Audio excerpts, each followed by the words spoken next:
അവനെത്തി. Qureshi Abraham. പിറന്നാൾ ദിനത്തിൽ എമ്പുരാനിൽ ഞെട്ടിച്ച് മോഹൻലാൽ. അതിനു മുമ്പ് നിങ്ങൾ ആദ്യമായിട്ടാണ് ഈ ചാനൽ കാണുന്നതെങ്കിൽ എല്ലാവരും ഒന്ന് സബ്സ്ക്രൈബ് ചെയ്താൽ ബെല്ലൈക്കൺ ഒന്ന് അമർത്തുക. അതോടൊപ്പം തന്നെ ഒന്ന് ലൈക്കും ചെയ്യുക, ഒന്ന് ഷെയറും ചെയ്യുക, കമൻറ്റും ചെയ്യുക. അപ്പോൾ നമുക്ക് വീഡിയോയിലേക്ക് കിടക്കാം. തോക്കുധാരികളായി സെക്യൂരിറ്റി ഗാർഡ്സിനൊപ്പം നടക്കുന്ന മോഹൻലാലിനെ പോസ്റ്ററിൽ കാണാം. പൃഥ്വിരാജ് സംവിധാനം ചെയ്യുന്ന ഏറ്റവും പുതിയ ചിത്രം എമ്പുരാന്റെ ക്യാരക്ടർ ലുക്ക് പുറത്ത്. മോഹൻലാൽ അവതരിപ്പിക്കുന്ന ഖുറേഷി എബ്രഹാം എന്ന കഥാപാത്രത്തിന്റെ ലുക്കാണ് പുറത്തു വന്നിരിക്കുന്നത്.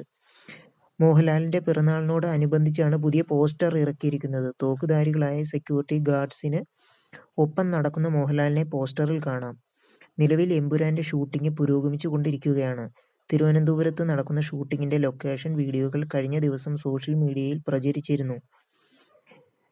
ചിത്രം ഈ വർഷം തിയേറ്ററുകളിൽ എത്തുമെന്നാണ് പ്രതീക്ഷിക്കപ്പെടുന്നത്. മലയാളത്തിന് പുറമെ തമിഴ്, തെലുങ്ക്, കന്നഡ, ഹിന്ദി ഭാഷകളിലായി പാൻ ഇന്ത്യൻ റിലീസായാണ് എമ്പുരാൻ റിലീസ് ചെയ്യുക. അതേസമയം മോഹൻലാലിൻ്റെതായി വരാനിരിക്കുന്ന സിനിമകളിൽ വൻ ഹൈപ്പും പ്രതീക്ഷയും അർപ്പിക്കുന്ന സിനിമയാണ് എമ്പുരാൻ. ലൂസിഫർ എന്ന ആദ്യ ഭാഗം തന്നെയാണ് അതിൻ്റെ കാരണവും. ആ പ്രേക്ഷക പ്രതീക്ഷകൾ വെറുതെ ആകില്ലെന്നാണ് വിലയിരുത്തലുകൾ. മുരളി ഗോപിയാണ് എമ്പുരാന്റെ തിരക്കഥ ഒരുക്കുന്നത്. സുജിത് വാസുദേവ് ആണ് ഛായാഗ്രാഹകൻ. ദീപക് ദേവ് ആണ് സംഗീത സംവിധാനം. ഇന്ദ്രജിത്ത്, ടൊവിനോ തോമസ്, മഞ്ജു വാര്യർ എന്നിവർക്കൊപ്പം എമ്പുരാനിൽ പുതിയൊരു അഭിനേതാവും എത്തുന്നുണ്ട്. സുരാജ് വെഞ്ഞാറമൂട് ആണിത്. ഒപ്പം സംവിധായകൻ പൃഥ്വിരാജും പ്രധാന വേഷത്തിൽ എത്തും. ലൂസിഫറിൽ സയ്യിദ് മസൂദ് എന്ന കഥാപാത്രത്തെ പൃഥ്വിരാജ് അവതരിപ്പിച്ചിരുന്നു. തരുൺ മൂർത്തി സംവിധാനം ചെയ്യുന്ന സിനിമയാണ് മോഹൻലാലിൻ്റെതായി ചിത്രീകരണം നടക്കുന്ന മറ്റൊരു സിനിമ.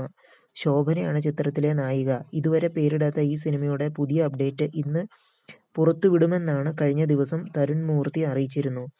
വൃഷഭ, റംബാൻ തുടങ്ങിയവയാണ് അണിയറയിൽ ഒരുങ്ങുന്ന മറ്റു സിനിമകൾ. മോഹൻലാൽ ആദ്യമായി സംവിധാനം ചെയ്യുന്ന ബറോസ് ഓണം റിലീസായി തിയേറ്ററുകളിൽ എത്തും. അപ്പോൾ എല്ലാവരും ഒന്ന് സബ്സ്ക്രൈബ് ചെയ്തൊന്ന് സപ്പോർട്ട് ചെയ്യണേ.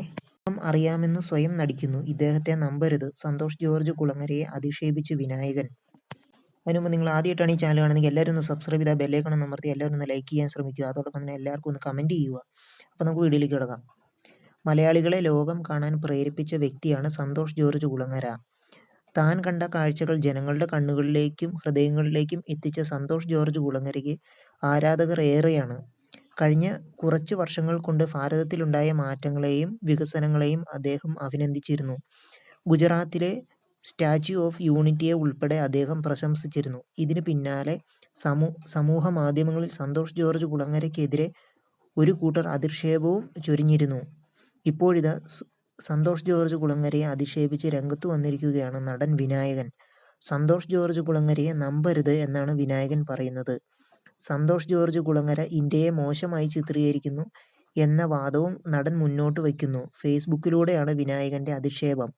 നടന്റെ ഫേസ്ബുക്ക് പോസ്റ്റിനെ വിമർശിച്ച് ജനങ്ങളും രംഗത്തെത്തി. വിനായകന്റെ ഫേസ്ബുക്ക് പോസ്റ്റിന്റെ പൂർണ്ണ രൂപം: ഇദ്ദേഹത്തെ നമ്പരുത്. യുവതീ യുവാക്കളോട് ലോകത്തിന്റെ സ്വീകാര്യതയിലേക്ക് ക്യാമറ കൊണ്ട് ഒളിഞ്ഞു നോക്കുന്ന ഇദ്ദേഹത്തെ നമ്പരുത്.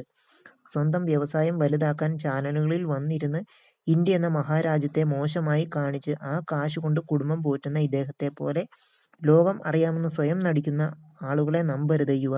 യുവാക്കളെ, നിങ്ങൾ നിങ്ങളുടെ സന്തോഷത്തിലേക്ക് കടന്നുപോകൂ. ഇദ്ദേഹത്തെ നമ്പരുത്. ഇങ്ങനെയാണ് ഇങ്ങേർ പോസ്റ്റിൽ കുറിക്കുന്നത്. നിങ്ങൾ ആദ്യമായിട്ടാണ് ഈ ചാനൽ കാണുന്നതെങ്കിൽ എല്ലാവരും ഒന്ന് സബ്സ്ക്രൈബ് ചെയ്താൽ ബെല്ലൈക്കൺ അമർത്തുക.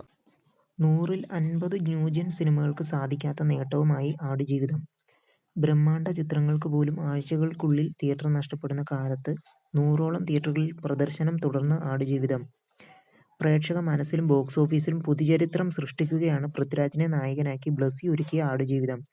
വർഷങ്ങൾ നീണ്ട കാത്തിരിപ്പിനൊടുവിൽ തിയേറ്ററുകളിൽ എത്തിയ ചിത്രം പ്രേക്ഷകരെ ഒട്ടും നിരാശപ്പെടുത്താത്ത പ്രകടനമാണ് കാഴ്ചവെച്ചത്. ഇപ്പോഴിതാ പുതിയ കാലത്തെ സിനിമകൾക്ക് സാധിക്കാനാകാത്ത ഒരു സുവർണ്ണ നേട്ടം സ്വന്തമാക്കിയിരിക്കുകയാണ് ആടുജീവിതം. മാർച്ച് 28-ന് റിലീസായ ചിത്രം 100ഓളം തിയേറ്ററുകളിലായി 50ാം ദിവസം പിന്നിടുകയാണ്.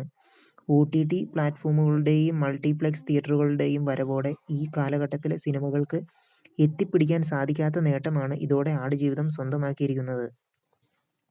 160 കോടിയോളം രൂപ ചിത്രം ആഗോള കളക്ഷനായി നേടിയെന്നാണ് സ്ഥിരീകരിക്കാത്ത റിപ്പോർട്ട്. 25 ദിവസം കൊണ്ട് തന്നെ ചിത്രം 150 കോടി നേടിയിരുന്നു. 226 കോടിക്ക് മുകളിൽ കളക്ട് ചെയ്ത മഞ്ഞുമൽ ബോയ്സ് ആണ് മലയാളത്തിലെ ഏറ്റവും കളക്ഷൻ നേടിയ ചിത്രം. മഞ്ഞുമൽ ബോയ്സിന്റെ UK, അയർലൻഡ് തുടങ്ങിയ രാജ്യങ്ങളിലെ കളക്ഷൻ റെക്കോർഡുകൾ ആടുജീവിതം നേരത്തെ തന്നെ മറികടന്നിരുന്നു. 42 ദിവസം കൊണ്ട് മഞ്ഞുമൽ ബോയ്സ് നേടിയ 8 കോടിയുടെ റെക്കോർഡാണ് വെറും 7 ദിവസം കൊണ്ട് ആടുജീവിതം മറികടന്നത്. 7.90 കോടി രൂപ കളക്ട് ചെയ്ത ജൂഡ് ആന്റണി ചിത്രം 2018 ആണ് തൊട്ടുപിന്നിൽ. 16 കോടി രൂപയാണ് ആദ്യ ദിനം ആഗോള ബോക്സ് ഓഫീസ് കളക്ഷനായി ചിത്രം നേടിയത്. പൃഥ്വിരാജിന്റെ കരിയറിലെ തന്നെ എക്കാലത്തെയും മികച്ച തുടക്കമായിരുന്നു ഇത്. നിങ്ങൾ ആദ്യമായിട്ടാണ് ഈ ചാനൽ കാണുന്നതെങ്കിൽ എല്ലാവരും ഒന്ന് സബ്സ്ക്രൈബ് ചെയ്ത് ആ ബെല്ലൈക്കൺ ഒന്ന് അമർത്തി ഒന്ന് ലൈക്ക് ചെയ്യാൻ ശ്രമിക്കുക.